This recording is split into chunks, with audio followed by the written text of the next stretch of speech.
Hey guys, we are here at DCA for the Food and Wine Festival. And so we're going to talk a little bit about this. We have not done a video like this in the past. We've podcasted on it. Honestly, most of the years we haven't even tried that much at the various food festivals they've had here. But we decided this year to put more effort into it, try some things. We actually picked up the Sip and Savor pass, which Carmel kind of break that down for you a little bit here. And we are going to try a few of the items on the menu here.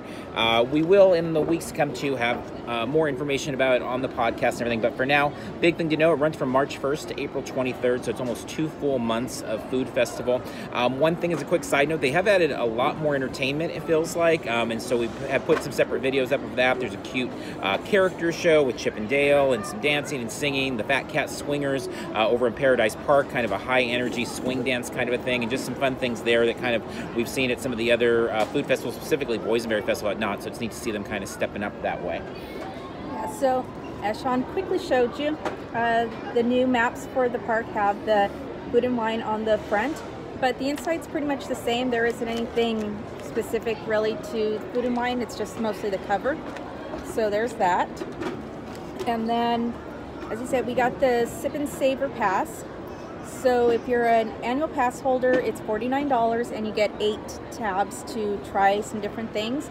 And then there's a little card that's attached to it that tells you which food items you can actually redeem the tabs on, which we've not purchased this in the past, but I don't think that this was part of it in the past. I've never seen it before, but we've not usually bought the pass, so it may have been there.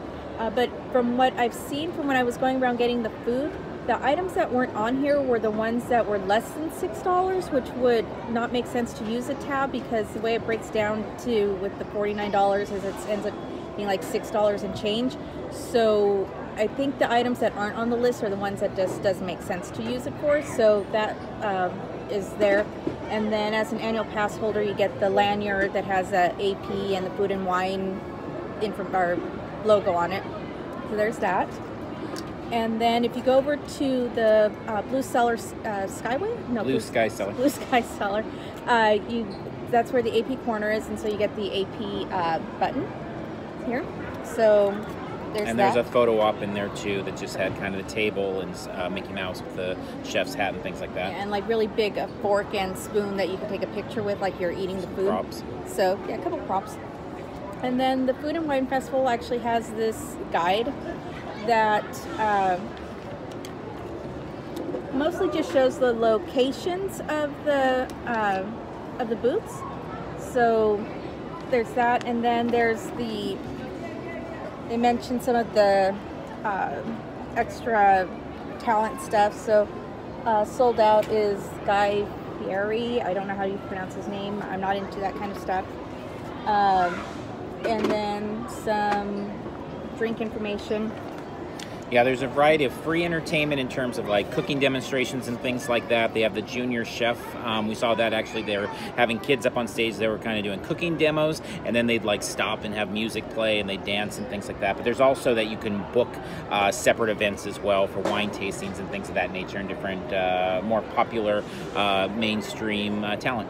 Yeah, so just go to their site for information on that. And then the tasting passport I actually like, because it does have a breakdown of the specific items that you can purchase at each booth and a slight description of it. So there's that, and then there's also a map in here.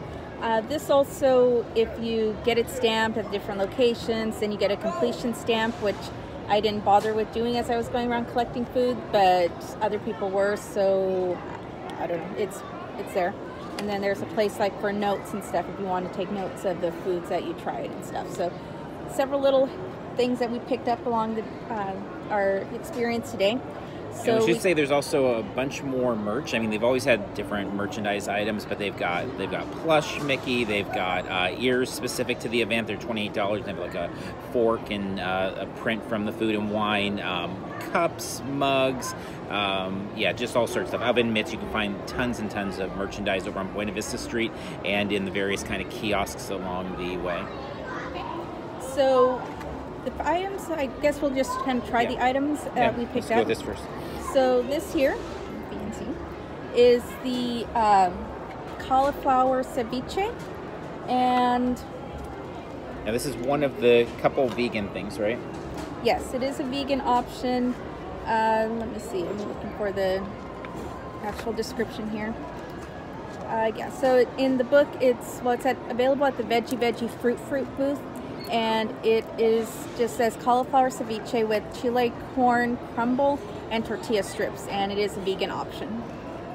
So I like cauliflower a lot, and I like ceviche. So I would think I would like this. This is one of the things that I definitely wanted to try, but we'll see. And I'm not a big fan of cauliflower, but I'm okay with it, and I like ceviche, so we'll see. Yeah, I like it. It has definitely a kick to it. A lot of onions in there, which is cool. I'm an onion fan.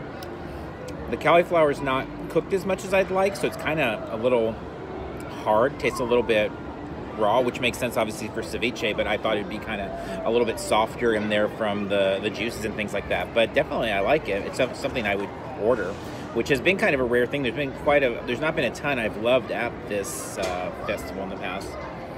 Yeah, I like it quite a bit, and basically, I mean, the cauliflower replaces the meat or the shrimp or the crab or whatever you would normally have in your ceviche. So yeah, I like it. It's fine. It's good. I don't remember the individual price on it, but it is good.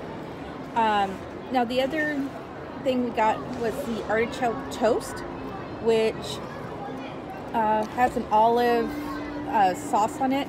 So it's, I think, basically artichokes and olives on there. And I'm not a fan of olives. I like olive oil, but not olives. And I'm also not the biggest fan of artichokes. So I think I'm going to pass on this one and let you try it. Okay. And I do like artichokes quite a bit. Olives, it depends. And it says artichoke toast with California olive tapenade. I don't know what that word is, but it's really, so the olive taste is really strong. Which, yeah, you not liking olives. Yeah, this is the olives. I mean, it's almost hard to taste anything besides the olives because they're so like stacked in there.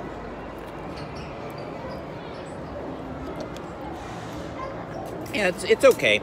It's not something probably with as many offerings as they have that would be top of my list, but if you are an olive fan, it's definitely worth, checking out there. And then I got the creamy mac and cheese with garlic bread crumbles on it. So we're both fans of garlic, so I tend to think we would like these, or like this offering. So let me try it right here.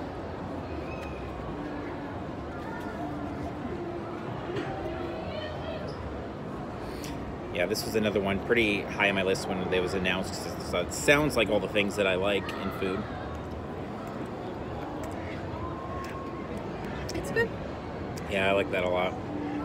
I think I liked the stuffing mac and cheese from the Christmas or the holidays festival. I think I like that a little better, but this is still really good, and I do definitely like it. Yeah, that's definitely first place for me so far. And the fact that the breadcrumbs are kind of crunchy mixes well with the mac and cheese. Yeah, and it's not too strong. Like, there's a garlic taste, but it's not so pervasive that it like drowns out everything else. Like, you taste the cheese, you taste the crumbles and all that, but there's like a nice hint of garlic. And then this last one that we picked up is at the Cluckadoodle Moo booth. And it is described as Harris Ranch grilled beef tenderloin slider with chimichurri sauce. So I think I'll be trying this because you're not a big fan of this type of meat, probably. I'll try it. Okay. If you ever try everything. Let me cut a piece then. Yeah, this is not something that I would order. So, I mean, one of the reasons we haven't done a lot of food review type things in general is we just feel like it's hard, unless you do a lot of food reviews, for people to really understand what your taste buds are and what you like. Like, I love spicy stuff. I love vegetables. I'm not a huge meat eater, so there's a lot of things that for me just immediately are kind of not as much of interest as they would be for a lot of people. So. And I do generally like meat, and I'm not as big into vegetables. I'm fine with most of them, but they're not the most high on my list. So this, and I do like chimichurri sauce, so let me see.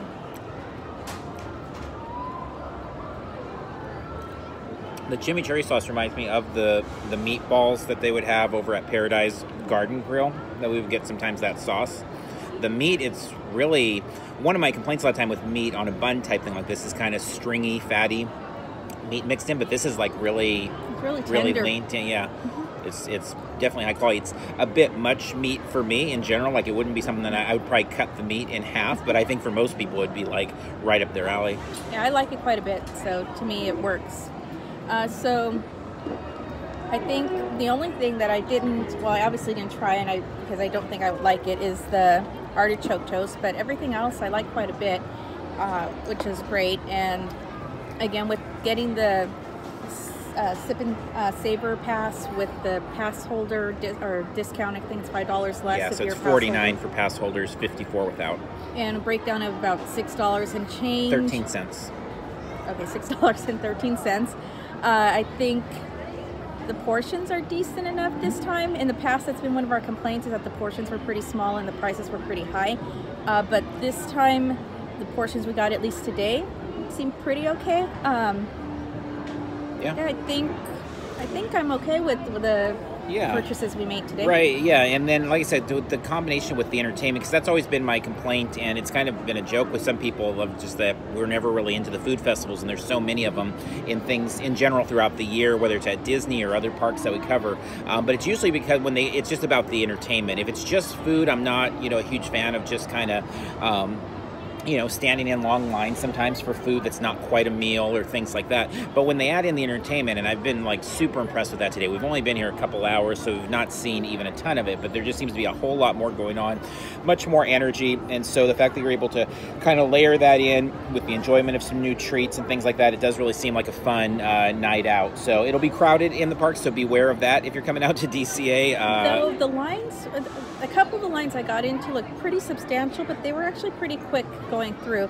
There were a couple items that they were out of, like the ceviche. When I first went over there, they had sold out. They didn't have any, but they said they'd have some later. So by the time I got the rest of the items, I went back and they had it. So I was able to get that. And then there was a drink that I wanted to try that had like pineapple and passion fruit and stuff. And I waited in line, but then by the time I got up there, they said that they were out of that as well. So the lines moved pretty decently, but some of the items were out. So just pack your patience as usual when you're dealing with Disneyland and DCA and stuff, especially with the Food and Wine Festival, because it does bring high crowds. And we don't drink alcohol, but those lines in general are usually pretty substantial, the booths that offer that. So like there's a pepperoni pizza egg roll or something like that you wanted to try, but they offer, it's one of the main brewery type of booths, I think, and so that was a pretty substantial line, so we didn't wait for that. Yeah, and I mean, alcohol, we'll have it at Scum, like we'll go to Scum and Villainy or some theme place, but just in general, like grabbing a beer really isn't our thing, and especially theme park priced drinks are definitely not our thing. So I think with that said, we will talk more on the podcast, and also we will, if people seem to like this video, we'll do this type of video maybe for Boysenberry Festival too. We'll be there for the tasting event. The event doesn't kick off officially till the end of March 29th, but we will be there for a tasting media thing on March 12th, so we'll do that as well though. And we'll see. Maybe we'll do some more of this vlogging with other foods we try if people are interested as well. So with that said, we'll wrap up here. Thanks for tuning in.